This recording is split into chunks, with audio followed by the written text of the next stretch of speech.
when you've made changes, how much of it is a roll of the dice, how much of it is a controlled gamble? Is it the same question? In terms of how much do you believe you've taken, if you like, a step into the unknown, or how much do you believe it's actually not a gamble? From an attacking perspective, I think it's given us a bit more of an attack option with the 10-12 combination, and then with regard to the two changes up front, there were a couple of things. One, we wanted to bring in a couple of extra bodies in terms of to our forward pack play, and also the players that, in particular the type 5, a number of the type 5 from last weekend, and loose forwards an opportunity to go out there and experience what they faced against the All Blacks last weekend, and to go and impose themselves, hopefully this Saturday. Peter Romano goes from captain to not even in the 23. Yeah, it's a tough call. I mean, you've done that. I mean, we looked at that and we felt it was an opportunity to bring Sam in, and obviously Maro, Itoje come off the bench and made an impact. I thought Sam Warburton did the same last week, and we need to get some pressure on the ball and get bodies on the ball, and it's something that Sam's excellent at doing. He's got some rugby under his belt, and we could have put Peter on the bench, and we had a long discussion about that, but at the end of the day we felt someone like CJ has had an outstanding Six Nations and good the other night, and his carries, his physicality coming on, you know, the impact he's able to bring off the bench could be significant. And look, Peter's been very unlucky. He's done a great job for us in terms of the games that he's been involved with and captaincy, and you know, we do have the luxury and lucky enough that we've got choices, and we can make changes and use different combinations too. You said on Saturday evening that you didn't see anything then that wasn't fixable. During the week, have you seen the improvements that you wanted to see? Look, the guys, you know, all we can ask from the players is, you know, to train well and have an attitude, and you know, in fairness to the All Blacks, they played exceptionally well against us. Look, they were very direct in the way they played. We played a bit of Warren ball in the way they played, didn't they? So whatever that is. And so, you know, we're aware of how physical they were as well, and so we've got to match that physicality on Saturday night, because in fairness to them, they were excellent. They deserved their win. We're pretty happy. We played some good rugby, and we kept the ball and we did keep the ball. We did stress them and put them under pressure. We just got to make sure that we keep the ball for longer periods. Finally, from me, obviously two players weren't available for selection, with Robbie Henshaw and George North. Disappointing for them. Yeah, absolutely. I mean, unfortunate with Robbie doing the pectoral muscle, which puts him out. So he's heading back to Ireland. I think there's an operation on Monday, and then George with the hamstring as well. You know, it's unfortunate for him, and his tour is over as well. So you know, we've been very lucky with injuries that we haven't had too many. So to pick them up with the last week or so, you know, it's unfortunate for those players. They've been great for the squad on tour. I wish them both a speedy recovery. Warren, what has to be different this week from your point of view? From our point of view,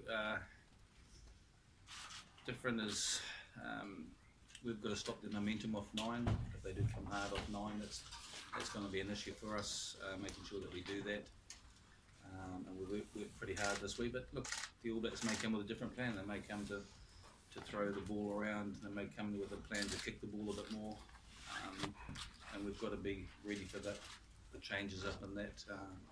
Discipline is a key for us. You know, making sure that we don't give away soft, unnecessary penalties. There was 2 or 3 last weekend, which changed the momentum, and it's changed the momentum of the game. We saw that against the Hurricanes, you know, again on Tuesday night. A couple of soft penalties, which were pretty costly for us in the second half. So. And you know, I've said all along we've got to be more physical up front, and the players are aware of that, and we've spoken about that as a group. Will you have to be more switched on, for want of a better phrase, in the opening 15-20 minutes, because you've copped up some points in a lot of key games in that period of time? I think we've been pretty good there, and I think you know, disappointing that Aaron Smith's been able to take a quick, well, not really, it wasn't even a quick tap. He's been able to tap the ball and catch us out, and we've been caught there, and you know, we've got to stay alive and be accurate as much as much as we possibly can and make sure we don't get caught in those situations. A couple of lucky tries from their point of view in terms of the bounce, obviously, to put us under pressure with a scrum penalty. So we worked hard on our scrum this weekend and making sure that that's strong for 80 minutes. I thought our line out was excellent. We put their line out under some pressure. And there were times where we've identified where we've created chances. We just needed to put the ball through our hands, and so we've created chances. We've created 3-on-2s. It's just making sure we execute those chances. And given the experience of last week and the changes that you've made this week, do you think that you're in a better position to cope with what New Zealand may throw at you on Saturday night? I think so. I think for those players that experience that, it's not going to be a shock for them in terms of, they brought a physicality, and I can understand that before the Type 5 were involved against us for Crusaders, they were probably pretty pumped up and disappointed about losing against the Crusaders. So sometimes you get pretty motivated about a loss, and it does spur you on for the next game. And I thought their Type 5 were excellent, and it's a big challenge for our Type 5 to match that and to step up also. So we're pretty well aware of the big challenge that's ahead of us. So I thought it was interesting talking to the referee, who said to me, that for him as a referee, that was a huge step up from anything he'd done in terms of Bledisloe Cup or Championship rugby. So he just thought there was another level in terms of the pace and intensity of the game. But so we've experienced that as a group of players, and we should cope better with that on Saturday. Warren, Farrell and Sexton haven't started together yet on this tour. Was this quite a late call in the selection meeting, or is it something you've been planning all week in training? No, we looked at it. They haven't started together, but they've had quite a bit of time together, and the combination with Crusaders was good, and they had a bit of time last weekend as well. And it's just given us two ball players, two kicking options on the right foot, the first and second receiver, and the left foot options with Jonathan Davies and Elliot Daly as well. So we're nice, happy with the mix. One concern we have got, and we've been looking at the long range of weather forecast, and it doesn't look great for Saturday night. So we may have to change tactically the way that we're going to play, and we need to do defensively a job on Sonny Bill Williams as well. So he came pretty direct against us and got a couple of offloads away. So it's going to be important that we try and shut him down. So is the lack of size a bit of a concern in the back line? No, not at all. And just finally for me, Steve Hansen just called an end to this war of words between the two of you. Is that quite ironic, considering he started all of it? I think I've been pretty mild, and I haven't. I try to be complimentary of the All Blacks, and obviously they're the best team in the world, and it's been a great experience for us as a team. The hospitality in New Zealand has been unbelievable. The treatment we've had from the fans, and wherever we've been, it's just been absolutely brilliant. So it's been. I don't know if there's any hostility from this side, but hopefully we can have a good game of rugby and maybe enjoy a beer together afterwards. Nick. Warren, with Alun backing up again, is it a big game for him?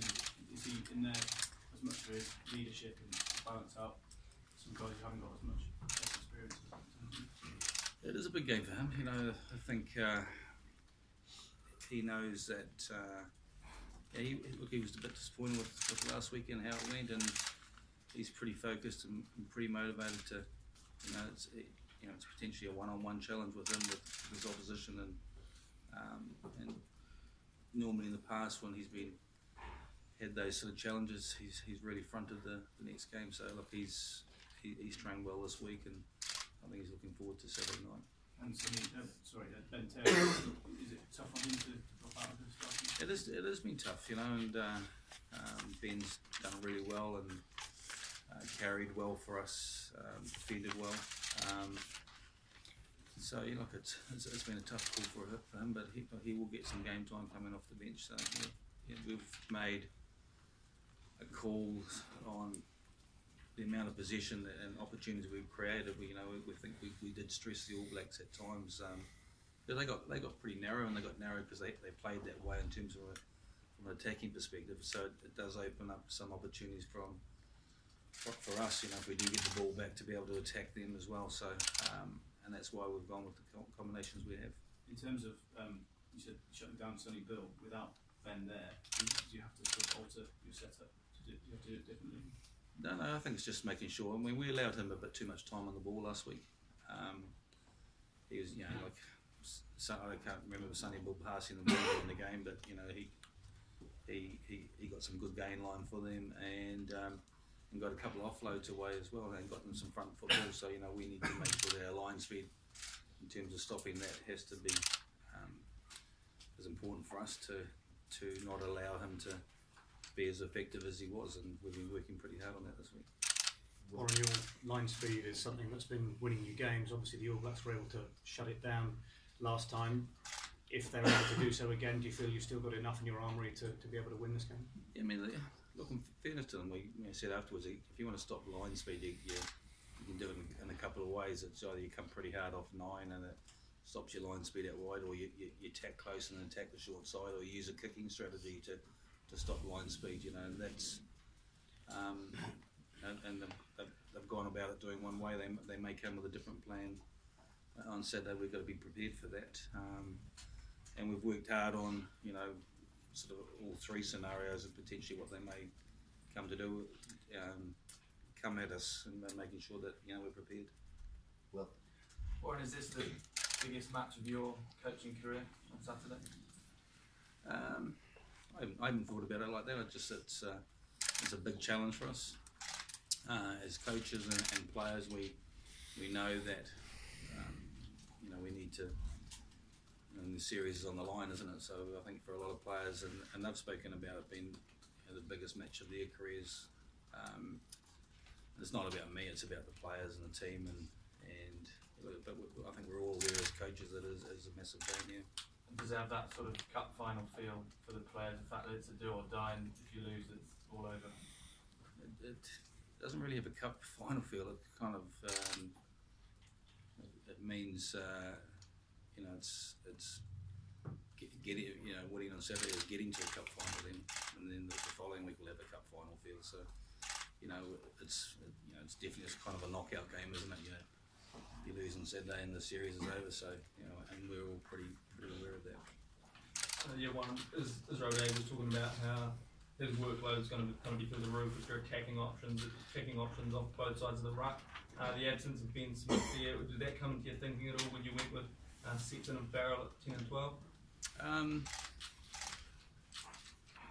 No, because we weren't quite sure about what team they were going to pick, and obviously with Ben out, and someone said he's been rested for as precautionary.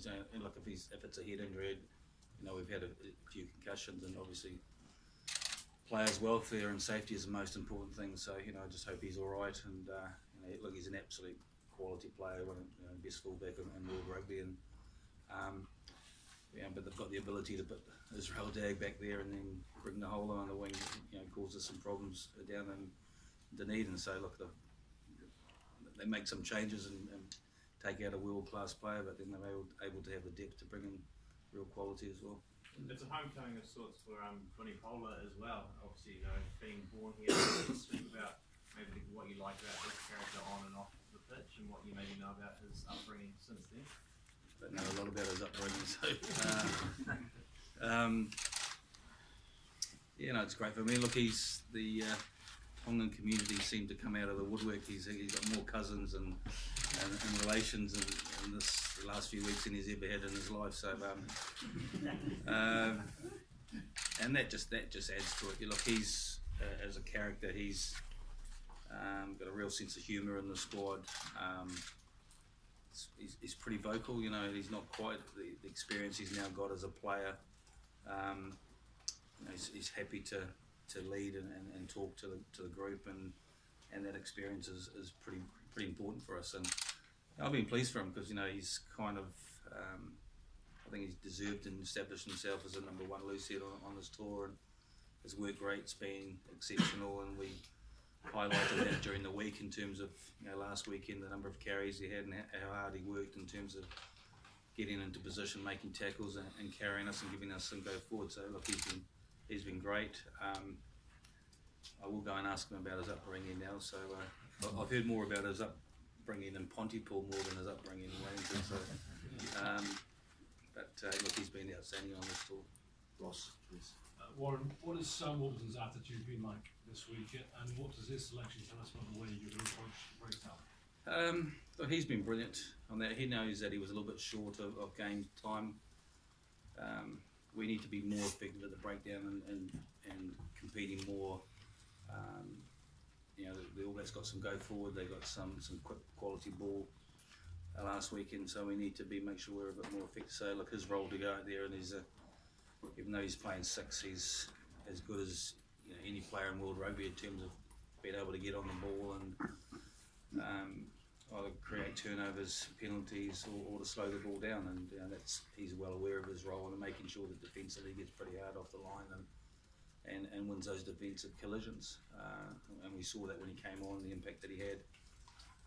So he's well aware of what his role is going to be this weekend, and hopefully that combination with him and Sean O'Brien works as effective as well, because Sean's had an outstanding tour to date, and I think the balance of those two will be pretty good. The Miles and then Niall, please. Warren, you have the weather forecast and the way in which the game could well be played, and the quality of the forwards you had to leave out. Did you consider, and their form as well, like Henderson, Tipperick, not just O'Malley, did you consider 6-2 split on the bench? Yeah, we did. We had a good look. We had a long debate about the 6-2 split, and in the end, we just felt that was it too much of a risk that if we lost a couple of backs and then having to put a 9 somewhere else, given that we've got a couple of players that haven't always had the greatest injury record in terms of big matches, and we just felt that it was just probably at this stage if we did lose someone, and we saw the All Blacks last weekend losing two backs, and potentially the pressure that puts you under having to put a 9 on and somewhere else and moving around. So but we did have a long discussion about that. Take one more please from Niall. Warren, how close was he in Henderson to selection, and did the yellow card the other night have any effect on his exclusion? Yeah, look, the yellow card was disappointing. He would have been disappointed. I thought his carrying was outstanding again. He's caused teams a lot of problems. Had a chat to him today and just said, look, keep your head up. We spoke a lot about you and potentially being involved in the 23, and Courtney Laws has done a really good job as well while he was on. Ends in causing teams problems with his carrying, and I think he's got better from game to game. And I said, just because you're not involved this weekend, it doesn't mean that potentially you're not going to be excluded for the next match. Thank you very much.